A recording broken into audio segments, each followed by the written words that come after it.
Shalom Bapak Ibu Saudara yang saya kasihi.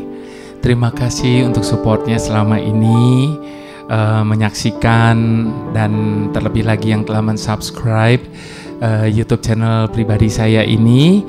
Dan saya berdoa biarlah lewat YouTube channel pribadi saya ini Bapak Ibu Saudara boleh semakin diberkati, semakin dikuatkan, dimotivasi dalam menjalani kehidupan ini. Nah Bapak Ibu Saudara, kalau Bapak Ibu Saudara ingin support pelayanan saya, Bapak Ibu Saudara tentu bisa men-share-kannya dan membagikan kepada setiap orang agar mereka boleh juga turut diberkati dengan apa yang saya sampaikan yang Tuhan taruh di hati saya. Nah Bapak Ibu Saudara, pada kesempatan ini saya percaya bahwa semua kita pernah melakukan kesalahan atau semua kita pernah diperlakukan dengan salah. Jadi ada dua hal, kita diperlakukan dengan salah dan kita melakukan kesalahan. Nah saya percaya sebagai manusia kita tidak luput dari kesalahan Bapak Ibu Saudara. Tetapi pada kesempatan ini saya mau katakan ada banyak orang ketika mereka melakukan kesalahan atau diperlakukan dengan salah, dan itu menjadi satu hal yang membuat mereka jera atau bahasa hari-harinya itu kapok Bapak Ibu Saudara. Bukan cuma kapok, kuapok loh Bapak Ibu Saudara. Enggak lagi lah saya. Berapa banyak kita sering kali mengatakan hal ini ketika kita melakukan kesalahan yang mendatangkan kerugian bagi kita. Nyesal aku melakukan ini, enggak akan pernah lagi saya lakukan ini. Atau ketika kita menolong orang lain, lalu ternyata kebaikan kita itu bukan hanya sekedar tidak dihargai, tetapi malah diremehkan atau mendatangkan kesusahan bagi kita pada akhirnya. Sehingga kita bilang kapok, aku menolong orang ini gak bakalan lagi dah pokoknya. Semua kita pernah kapok dalam hidup ini Bapak Ibu Saudara. Baik itu karena kesalahan yang kita buat maupun kita diperlakukan dengan salah dalam hidup ini. Namun Bapak Ibu Saudara tahukah, kapok itu ada dua. Apa aja itu? Tunggu sebentar. Kita doa dulu Bapak Ibu Saudara ya, sebelum kita berbicara lebih lanjut, karena kita butuh pertolongan, kita butuh tuntunan Tuhan untuk kita boleh bersama-sama masuk dalam perenungan kali ini. Ya, mari kita satukan hati, kita mau berdoa di hadapan Tuhan. Bapa yang berjanji kepada setiap kami bahwa segala sesuatu dalam hidup kami ini hanya boleh terjadi atas seizin-Mu Tuhan. Itu sebabnya pada saat ini Tuhan, apapun yang pernah bahkan sedang terjadi dalam hidup kami hari ini, kami percaya Engkau izinkan itu terjadi agar hal itu mendatangkan pelajaran bagi setiap kami dan kebaikan bagi masing-masing kami. Itu sebabnya lewat apapun yang terjadi dalam hidup kami, baik apakah itu kesalahan yang kami buat ataupun kami diperlakukan dengan salah, biarlah ini menjadi pelajaran bagi kami di dalam setiap apa yang kami buat dan lakukan di kemudian hari. Bapa, tolong kami, berikan kami hikmat-Mu untuk kami boleh memahami apa yang menjadi isi hati-Mu Tuhan. Terima kasih ya Bapa, hanya di dalam nama-Mu kami berserah dan menyerahkan waktu-waktu ini. Haleluya. Amin. Baik. Saya harus mendasari sharing saya ini dengan kebenaran firman Tuhan yang terambil dari Kisah Para Rasul. Kita mau membuka firman Tuhan pada kesempatan ini, Bapak Ibu Saudara, Kisah Para Rasul 14. ayat yang ke-19 sampai 28. Kita mau belajar dari hamba Tuhan yang luar biasa ini. Ayat yang ke-19 dikatakan begini, tetapi datanglah orang-orang Yahudi dari Antiokhia dan Ikonium, dan mereka membujuk orang banyak itu memihak mereka. Lalu mereka melempari Paulus dengan batu dan menyeretnya keluar kota karena mereka menyangka bahwa ia telah mati. Akan tetapi ketika murid-murid itu berdiri mengelilingi dia, bangkitlah ia lalu masuk ke dalam kota. Keesokan harinya berangkatlah ia bersama-sama dengan Barnabas ke Derbe. Ayat ke-21 dimulai dengan perikop kembali ke Antiokhia. Paulus dan Barnabas memberitakan Injil di kota itu dan memperoleh banyak murid. Lalu kembalilah mereka ke Listra, Ikonium, dan Antiokhia. Dan di tempat itu mereka menguatkan hati murid-murid itu dan menasehati mereka supaya mereka bertekun di dalam iman dan mengatakan bahwa untuk masuk ke dalam kerajaan Tuhan itu kita harus mengalami banyak kesengsaraan. Di tiap-tiap jemaat rasul-rasul itu menetapkan penatua-penatua bagi jemaat itu, dan setelah berdoa dan berpuasa mereka menyerahkan penatua-penatua itu kepada Tuhan yang adalah sumber kepercayaan mereka. Mereka menjelajahi seluruh Pinisidia dan tiba di Pamfilia. Di situ mereka memberitakan firman di Perga, lalu pergi ke Atalia di pantai. Dari situ berlayarlah mereka ke Antiokhia. Di tempat itulah mereka dahulu diserahkan kepada kasih karunia Tuhan untuk memulai pekerjaan yang telah mereka selesaikan. Setibanya di situ, mereka memanggil jemaat berkumpul, lalu mereka menceritakan segala sesuatu yang Tuhan lakukan dengan perantaraan mereka, dan bahwa Ia telah membuka pintu bagi bangsa-bangsa lain kepada iman. Di situ mereka lama tinggal bersama-sama dengan murid-murid itu. Bapak Ibu Saudara, saya juga mau membacakan satu bagian lagi dari firman Tuhan yang lainnya yang terambil dari kitab Filipi 3 ayat yang ke-13. Dikatakan, aku melupakan apa yang telah di belakangku dan mengarahkan diri kepada apa yang di depanku. Siapa yang mengatakan ini? Rasul Paulus yang tadi dilempari batu sampai hampir mati, dikira sudah mati. Nah, Bapak Ibu Saudara, seperti tadi saya katakan, tema saya kali ini adalah kapok. Kapok yang biasa disebut juga dengan kata jera, Bapak Ibu Saudara. Hal ini pernah pasti semua kita mengalaminya, bukan? Dan saya yakin semua dari kita pernah mengalami yang namanya kapok itu. Entah seperti saya katakan, kita melakukan kesalahan atau kita diperlakukan dengan salah. Dan seringkali kata kapok atau jera dikonotasikan dengan hal yang negatif, Bapak Ibu Saudara. Ya, karena kapok itu lahir dari kesalahan ataupun diperlakukan dengan salah. Jadi selalu dikonotasikan dengan hal-hal yang negatif. Kalau kita melakukan hal-hal yang negatif, bahaya dan merugikan, maka seringkali kita disebut kapok.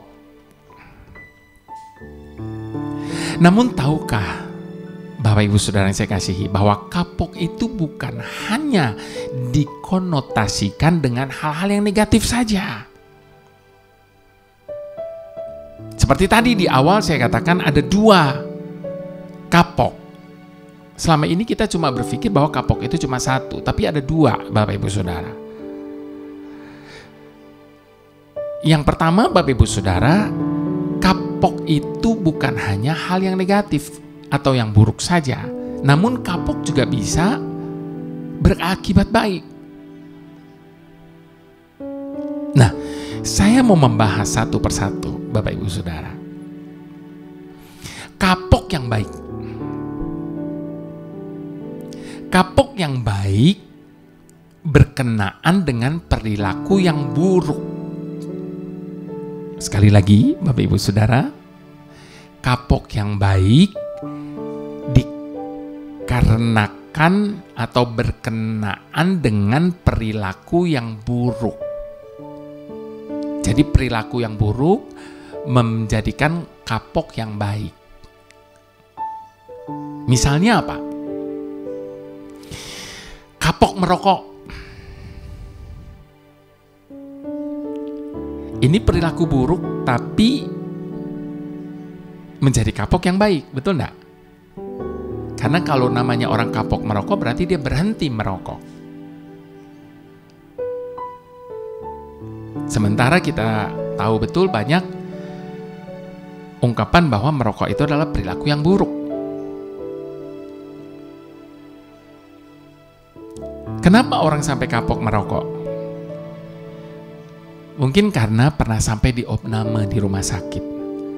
Disebabkan radang tenggorokan yang akut akibat dari merokok itu. Bahkan bukan itu saja, Bapak Ibu Saudara. Akibat dari merokok pun sudah diperingatkan dengan gambar-gambar yang ada di setiap bungkus rokok itu sendiri. Di mana merokok dapat mengakibatkan hal-hal buruk terjadi, seperti gambar-gambar di tiap bungkus rokok yang mengerikan itu. Saya rasa semua kita pernah melihat bungkus rokok dengan gambar-gambar itu ya, Bapak Ibu Saudara.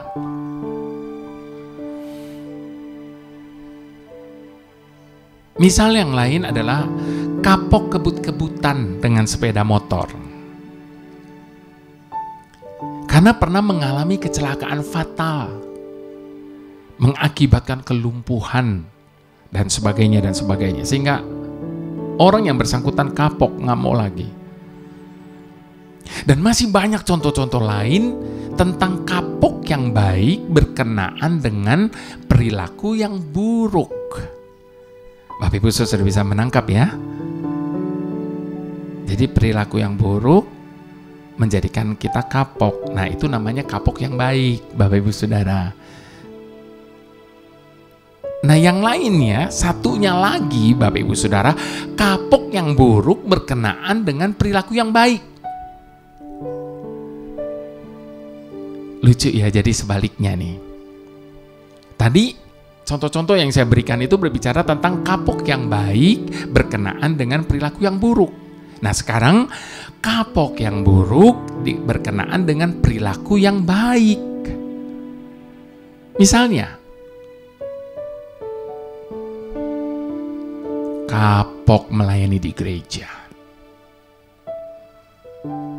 karena pernah dikecewakan. Sudah capek-capek melayani, tidak dihargai, diomongin yang enggak-enggak, difitnah, dijatuhkan, saling sikut menyikut. Udahlah, kapoklah melayani.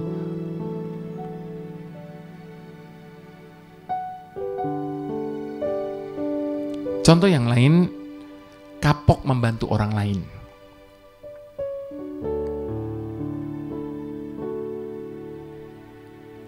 Mengapa? Karena sering kali malah dimanfaatkan. Kebaikan kita seringkali dimanfaatkan oleh orang lain. Saya percaya semua kita pernah mengalami hal ini. Ketika datang untuk meminjam uang, waduh, datang dengan memelas, menghibah-hibah dengan berbagai macam alasan, dengan berbagai macam janji, seminggulah, atau sebagainya dan sebagainya. Namun ketika sudah dipinjamkan, belaga lupa. Kalau nggak ditagih, seakan-akan tidak ada yang pernah terjadi.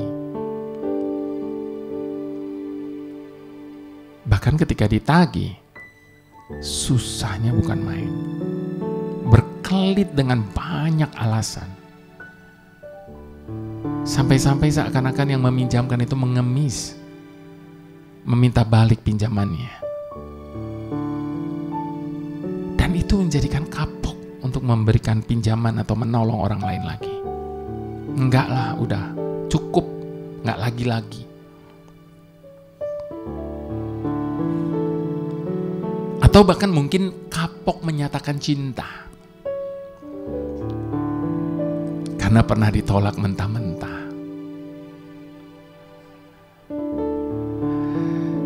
Dan kapok yang buruk inilah yang harus kita hindari. Yang pertama itu good, yang kedua ini harus kita hindari. Mengapa? Sebab untuk melakukan hal-hal yang baik tidak boleh ada kata kapok.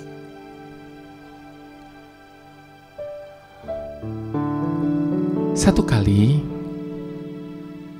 Paulus tengah melakukan perjalanan pekabaran Injil ke kota Listra. Kita membaca tadi dalam firman Tuhan. Namun di luar dugaan, sekelompok orang Yahudi mendatangi Paulus dan menganiayanya.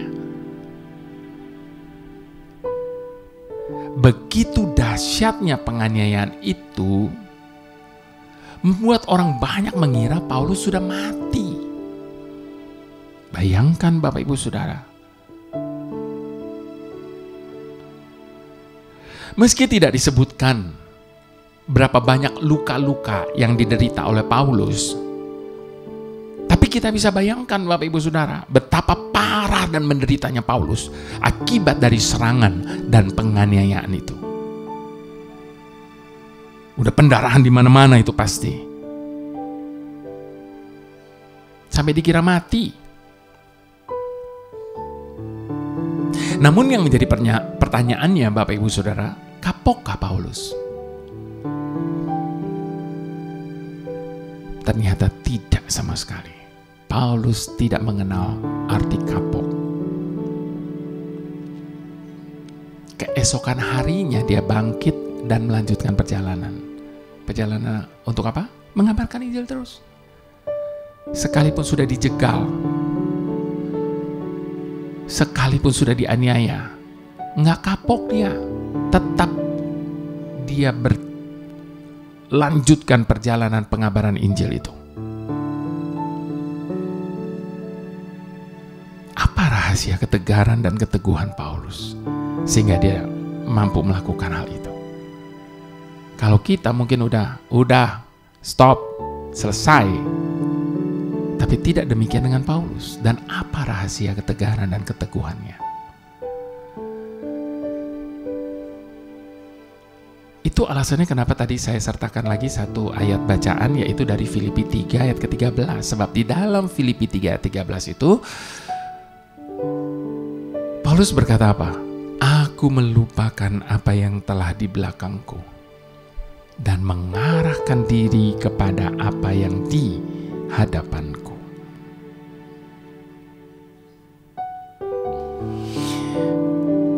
Apa yang pernah terjadi di belakang itu tidak menjadi hambatan untuk dia melangkah ke depan.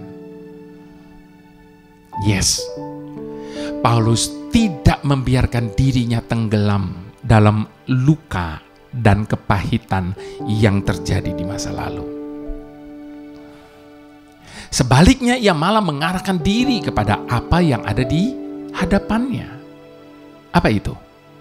Yaitu visi hidupnya untuk mengabarkan Injil. kepada sebanyak mungkin orang. Itu sebabnya firman Tuhan bilang apa? Baik tidak baik, terus lakukan tugas pelayananmu. Dan bukan itu saja Bapak Ibu Saudara, ia mengambil komitmen untuk fokus hanya kepada panggilannya itu.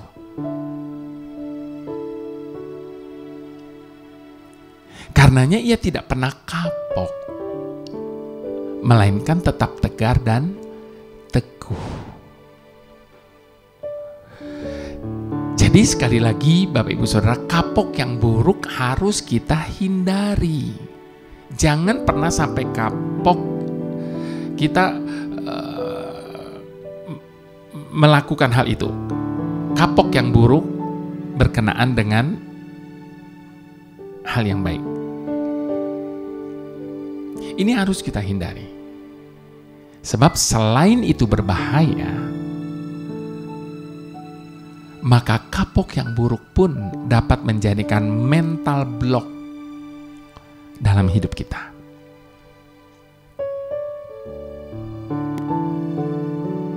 Seakan-akan mental kita diblokir, Bapak Ibu Saudara,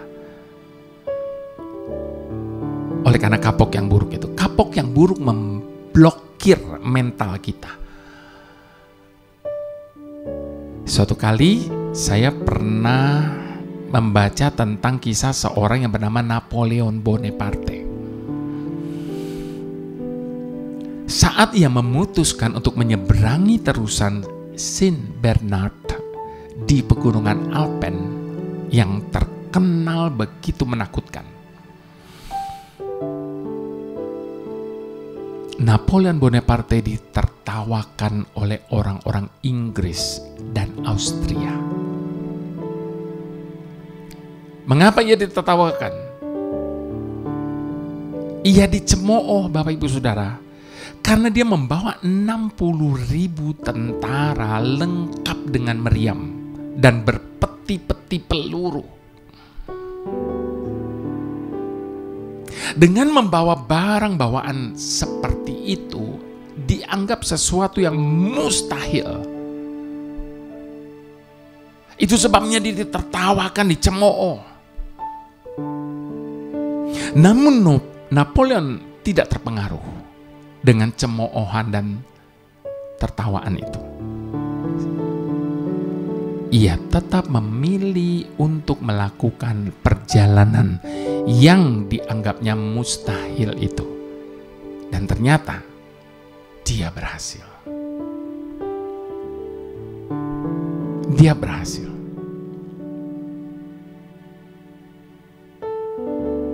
Nah, Bapak Ibu Saudara, kalau kita mau jujur dalam hidup ini, bagi kita yang sering kali mengalami kegagalan dalam hidup ini, maka saya bisa mengelompokkan setiap kegagalan yang terjadi dalam hidup kita menjadi 2 kegagalan besar dalam hidup kita.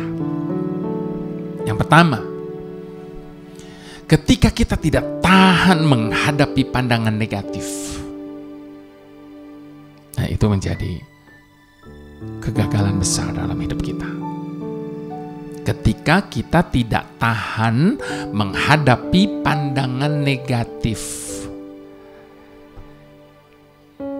Ketika kita mendapatkan cemoohan, kritikan orang lain yang tidak bersifat membangun tentunya, melainkan justru menjatuhkan. Sehingga hal-hal tersebut membuat kita kapok dan memilih untuk mundur. Tidak melakukan apa-apa daripada melangkah maju, makanya nggak bisa maju. Orang yang selalu hanya mendengar pandangan negatif, cemoohan, kritikan yang tidak membangun dan sebagainya, dan membiarkan semua itu memblokir mental kita, mental block. Maka selamanya kita akan mengalami kegagalan dalam hidup ini. Yang kedua, Bapak Ibu Saudara, ketika kita meyakinkan diri kita sendiri bahwa kita tidak akan sanggup melakukannya. Yang pertama tadi pengaruh dari pandangan orang. Yang kedua dari dalam diri. Ketika kita meyakinkan diri kita sendiri bahwa kita tidak akan sanggup melakukannya, itu akan menjadi mental block yang luar biasa, sehingga kita mengalami kegagalan besar dalam hidup kita.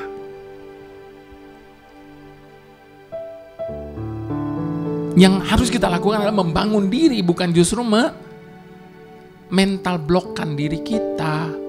Udahlah, gak sanggup aku, gak bakalan bisa lah, gak. Ketika kita sampai pada perasaan seperti ini, Bapak Ibu Saudara, maka sudah dapat dipastikan kata tidak bisa, tidak sanggup, tidak mungkin akan menjadi alasan atas kegagalan kita. Sebab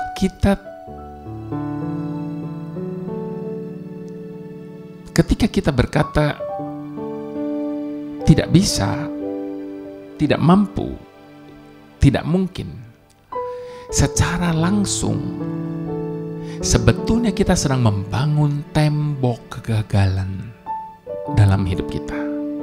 Udah, tembok itu akan menghalangi kita selamanya. Seperti yang saya katakan, yang terjadi adalah mental block.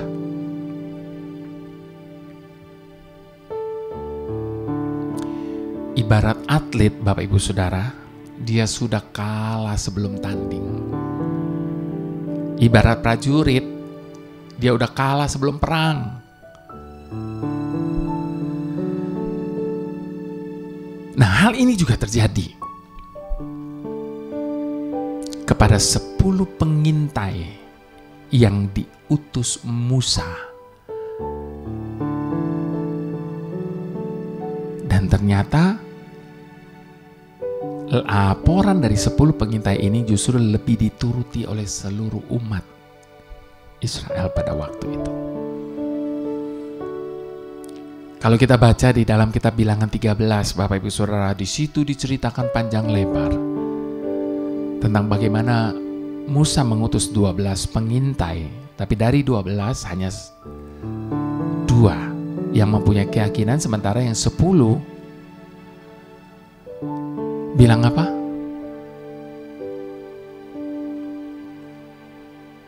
Yang 10 pulang memberi laporan gini, Bapak Ibu Saudara. Bangsa yang diam di negeri itu kuat-kuat. Kotanya berkubu dengan sangat besar. Juga keturunan Enak, raksasa itu loh Bapak Ibu Saudara, telah kami lihat di sana. Jadi di sana ada raksasa-raksasa. Orang Amalek, orang Het, orang Yebus, orang Amori, dan orang Kanaan. Ada semua di sana.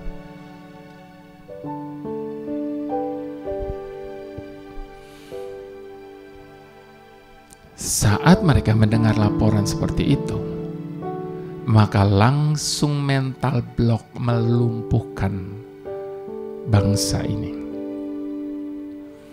Sehingga kita bisa membaca reaksi dari mereka di dalam kitab Bilangan 14. Ayat yang pertama sampai ayat yang keempat, Bapak Ibu Saudara. Kalau mental block sudah melumpuhkan seseorang, maka ini yang terjadi. Lalu segenap bangsa itu mengeluarkan suara nyaring, dan bangsa itu menangis pada malam itu. Bersungut-sungutlah semua orang Israel kepada Musa dan Harun. Dan segenap umat itu berkata kepada mereka, sekiranya kami mati di tanah Mesir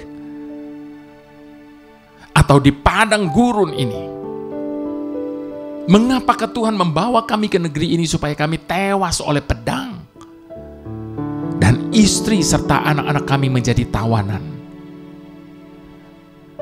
Bukankah lebih baik kami pulang ke Mesir? Padahal perjanjian sudah ada di depan mata loh Bapak Ibu Saudara. Ketika mendengar laporan dari 10 pengintai yang berkata demikian tadi itu, mereka bilang apa? Bukankah lebih baik kami pulang ke Mesir?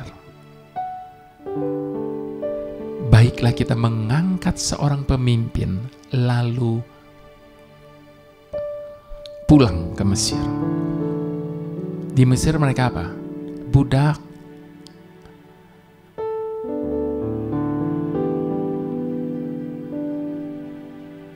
Bapak Ibu Saudara, mereka memilih untuk melihat tantangan yang ada teramat besar. Itu yang membuat mereka berkata demikian. Namun Yosua dan Kaleb serta 2 pengintai yang lainnya membuktikan bahwa pandangan ke-10 rekannya itu salah.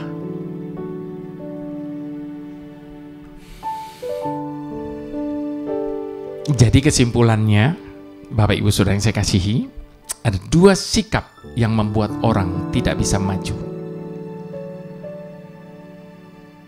Tidak berbuat apa-apa dan kapok berbuat sesuatu.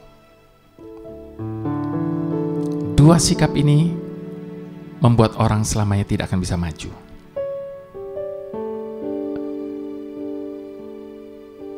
Itu sebabnya arahkan pandangan kita kepada apa yang ada di hadapan kita dan terus maju. Bila tanpamu ku tak mau melangkah, Kau Tuhan yang membuat jalanku rata.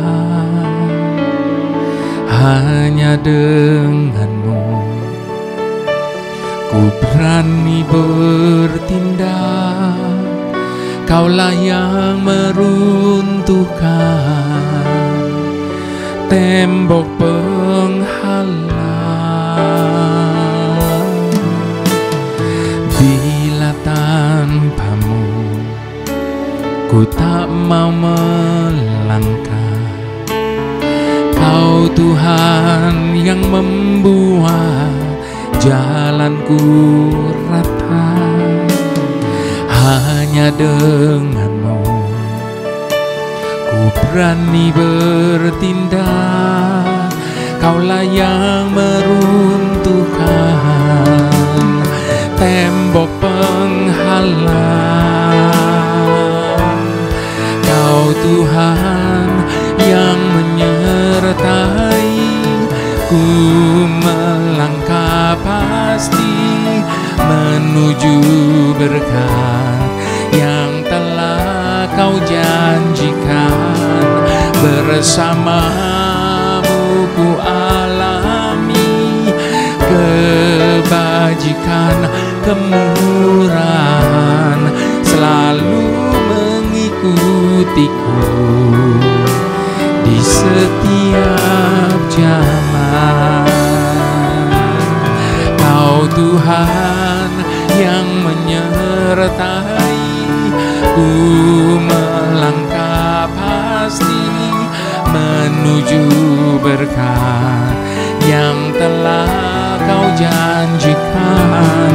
Bersamamu ku alami kebajikan, kemurahan selalu mengikutiku di setiap jalan.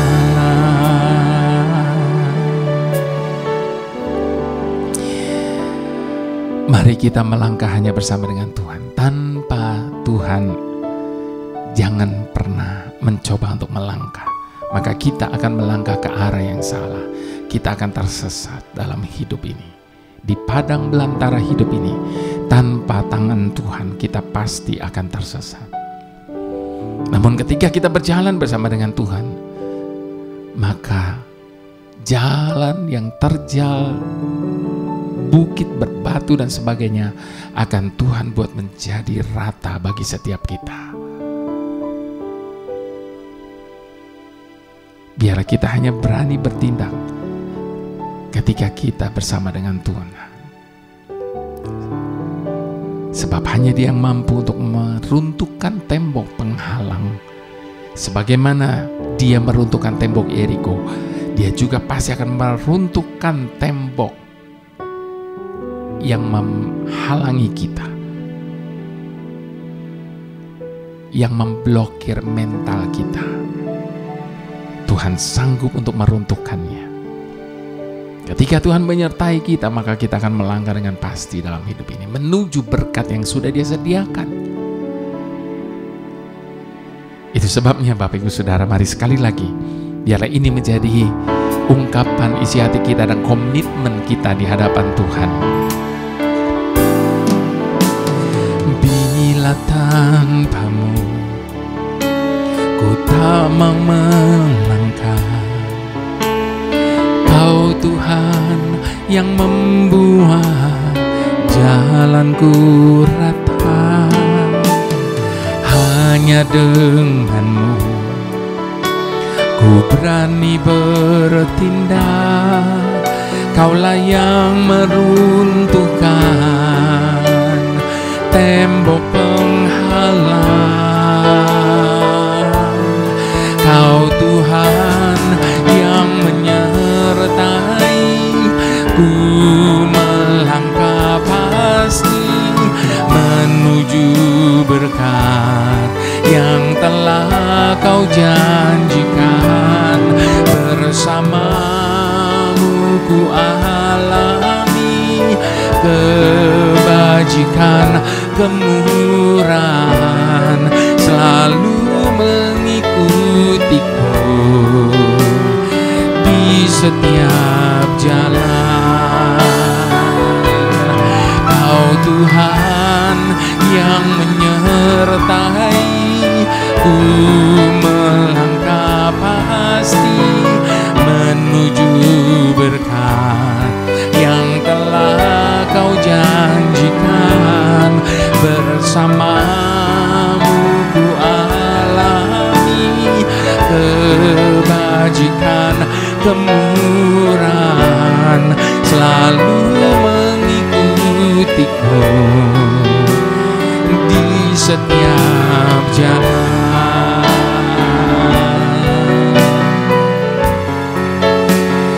Di setiap jalan.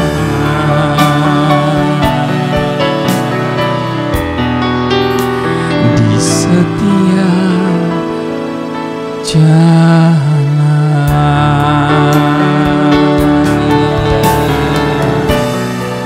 Hanya bersama-Mu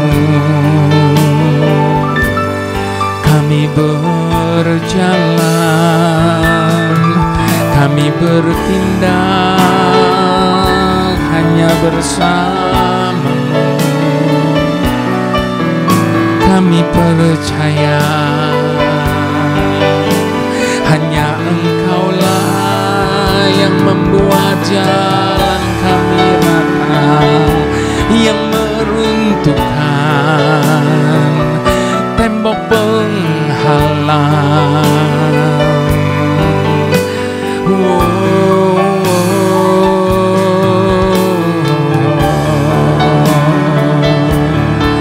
Mari bangkit dari segala kegagalan kita, Bapak Ibu Saudara.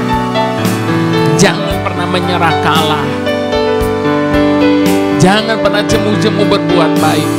Jangan biarkan perbuatan baik kita menjadikan kapok yang buruk dalam hidup setiap kita.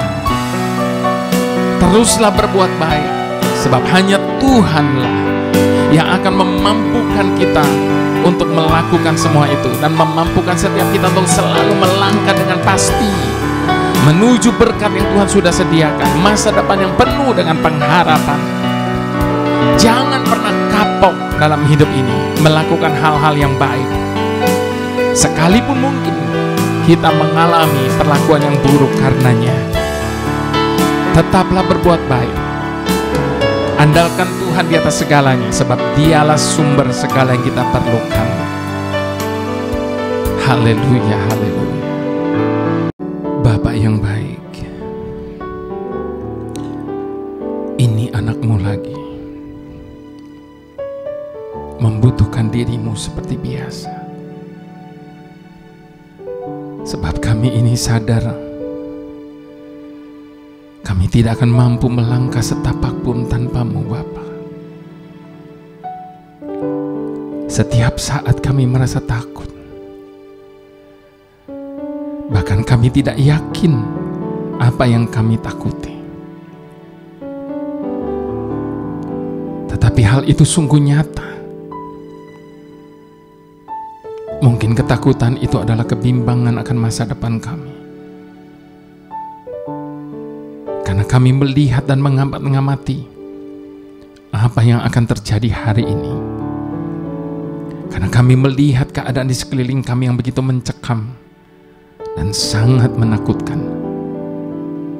Karena kami merasa akan angin kencang badai kehidupan yang seakan ingin menelan kami dalam geloranya.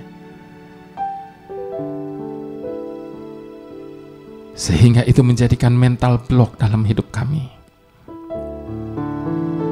Bahkan kegagalan masa lalu kami juga memperberat langkah kami untuk menggapai masa depan kami. Sekalipun kami sudah mendengar kisah tentang bagaimana Engkau telah mengambil alih situasi. Bahkan di mana orang lain menganggapnya itu sebagai suatu musibah sekalipun, Engkau sanggup untuk membalikkan keadaannya.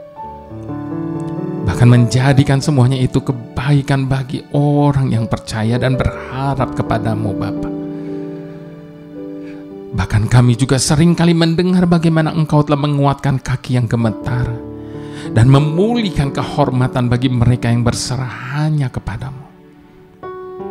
Serta janji-janji-Mu yang Kau berikan kepada mereka yang telah tenggelam dalam ketakutan dan kegagalan. Kami tidak mau berlarut-larut dicekam ketakutan dan kegagalan. Kami ingin menjalani hidup yang penuh dengan keberanian. Tetapi kami perlu mendengar dari-Mu, Bapa. Sebab hanya perkataan-Mu yang penuh keyakinan dan yang akan memperbaharui kekuatan kami, serta meneguhkan hati kami untuk menghadapi cobaan hari ini dan ujian hari esok. Kami serahkan hari esok yang masih merupakan misteri bagi kami, namun pasti bagi-Mu, hanya ke dalam tangan dan perencanaan-Mu, Bapa. Kiranya Engkau menghancurkan tembok penghalang yang ada di depan kami hari ini, sehingga kami dapat melangkah pasti bersama-Mu, Tuhan. Haleluya. Mari semua Bapak Ibu Saudara yang sangat dicintai oleh Tuhan, kita angkat kedua tangan kita di hadapan Tuhan.